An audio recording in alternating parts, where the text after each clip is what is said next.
April 2, 2026 ಪಶ್ಚಿಮ ಬಂಗಾಳದ Malda ಡಿಸ್ಟ್ರಿಕ್ಟ್ನ national highway number 12 ನೂರಾರು ಜನರು ಬ್ಯಾರಿಕೇಡ್ ಹಾಕಿ ಹಾಗೂ ಟೈರ್ಗೆ ಬೆಂಕಿ ಹಚ್ಚಿ ಪ್ರೊಟೆಸ್ಟ್ ಮಾಡ್ತಾರೆ. ಮತ್ತು BDO ಆಫೀಸ್ನಲ್ಲಿ 7 ಜನ ಜುಡಿಷಿಯಲ್ ಆಫೀಸರ್ಸ್ನ ಹಾಸ್ಟೇಜಸ್ ಆಗಿ ಆಫೀಸ್ನಲ್ಲಿ ಇಟ್ಟಿರ್ತಾರೆ. ಸುಮಾರು 9 ಗಂಟೆವರೆಗೆ ಅವರನ್ನು ಕೂಡಾಕಿರ್ತಾರೆ.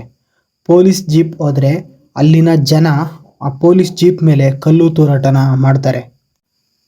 ಆ 9 ಜನನ ಹಾಸ್ಟೇಜಸ್ ಆಗಿ ಇಟ್ಟಿದ್ದು ಬೇರೆ ಯಾರೂ ಅಲ್ಲ, ಅಲ್ಲಿನ ವೋಟಿಂಗ್ ಲಿಸ್ಟಲ್ಲಿ ತಮ್ಮ ನೇಮ್ ಇಲ್ಲದೆ ಇರೋ ಜನಗಳು. ಇದಕ್ಕೆಲ್ಲ ಕಾರಣ SIR ಸ್ಪೆಷಲ್ ಇಂಟೆನ್ಸಿವ್ ರಿವಿಷನ್. ಸುಮಾರು 6.1 ಮಿಲಿಯನ್ನಷ್ಟು ಜನರ ಹೆಸರನ್ನು ವೋಟರ್ ಲಿಸ್ಟಿಂದ ತೆಗೆದಿರ್ತಾರೆ. ಇದೊಂದು ಸಾಫ್ಟ್ವೇರ್ ಈ ಎಲ್ಲ ಜನರ ಹೆಸರನ್ನು ವೋಟರ್ ಲಿಸ್ಟಿಂದ ತೆಗೆದಿರುತ್ತೆ. SIR ಅಂದರೆ ಏನು ಅಂತ ಸಿಂಪಲ್ ಆಗಿ ಹೇಳೋದಾದರೆ, ಯಾರ ಹೆಸರು ಸ್ಪೆಲ್ಲಿಂಗ್ ಜೆಂಡರ್ ಮಿಸ್ ಆಗಿರುತ್ತೆ ಅವರ ಹೆಸರನ್ನು ವೋಟರ್ ಲಿಸ್ಟಿಂದ ತೆಗೆದುಹಾಕುತ್ತೆ. ಈ ಎಲ್ಲ ವೋಟರ್ಸನ್ನು ಸಸ್ಪೆಕ್ಟೆಡ್ ಅಂತೇಳಿ ಕರೀತಾರೆ.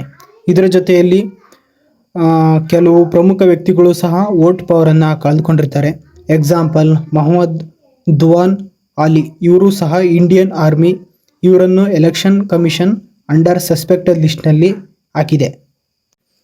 ಕೋಲ್ಕತ್ತಾ ಹೈಕೋರ್ಟ್ನ ರಿಟೈರ್ಡ್ ಜಡ್ಜ್ ಇವರ ಹೆಸರನ್ನು ಸಹ ವೋಟರ್ ಲಿಸ್ಟಿಂದ ಡಿಲೀಟ್ ಮಾಡಿರ್ತಾರೆ. ಕೆಲವು ಮೀಡಿಯಾಗಳು ಇದನ್ನು ತೋರಿಸೋದ್ರಿಂದ ಮತ್ತೆ ಇವರ ಹೆಸರನ್ನು ರೀಸ್ಟೋರ್ ಮಾಡ್ತಾರೆ. ಈ ರೀತಿಯ ದೊಡ್ಡ ವ್ಯಕ್ತಿಗಳು ಸಹ ತಮ್ಮ ವೋಟಿಂಗ್ ಪವರ್ನ ಕಳೆದುಕೊಂಡ್ರೆ ಬಡವರು ಕತೆ ಏನು ಅಂತೇಳಿ ತಿಳಿದು ಬರುತ್ತೆ. ಈ SIR ಏನಿದೆ, ಈ ಸಸ್ಪೆಕ್ಟೆಡ್ ವೋಟರ್ ಲಿಸ್ಟ್ ಅನ್ನು ಪಬ್ಲಿಕ್ ಮಾಡೋಕ್ಕೆ ಅನುಮತಿನ ಕೊಡೋದಿಲ್ಲ. ಆಗ ಸುಪ್ರೀಂ ಕೋರ್ಟ್ ಆದೇಶನ ನೀಡುತ್ತೆ.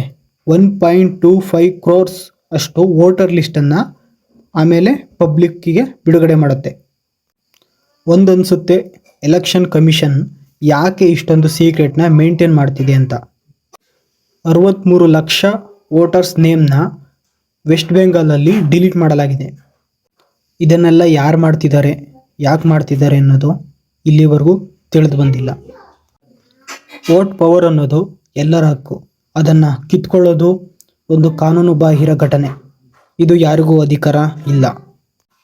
ಈ ರೀತಿ ಮಾಡೋದು ದೇಶದ ಡೆಮೋಕ್ರಸಿಗೆ ಧಕ್ಕೆನ ಉಂಟು ಮಾಡುತ್ತೆ. ಸುಪ್ರೀಂ ಕೋರ್ಟ್ ಇದರ ಬಗ್ಗೆ ಗಮನ ಹರಿಸಿ ಆದಷ್ಟು ಬೇಗ ಇದನ್ನು ಸರಿಪಡಿಸಬೇಕಾಗಿದೆ. ಈ ಇನ್ಫಾರ್ಮೇಟಿವ್ ವಿಡಿಯೋ ನಿಮಗೆ ಇಷ್ಟ ಆಗಿದ್ದರೆ ಲೈಕ್ ಮಾಡಿ, ಶೇರ್ ಮಾಡಿ ಹಾಗೂ ನನ್ನ ಚಾನಲ್ನ ಸಬ್ಸ್ಕ್ರೈಬ್ ಮಾಡಿ.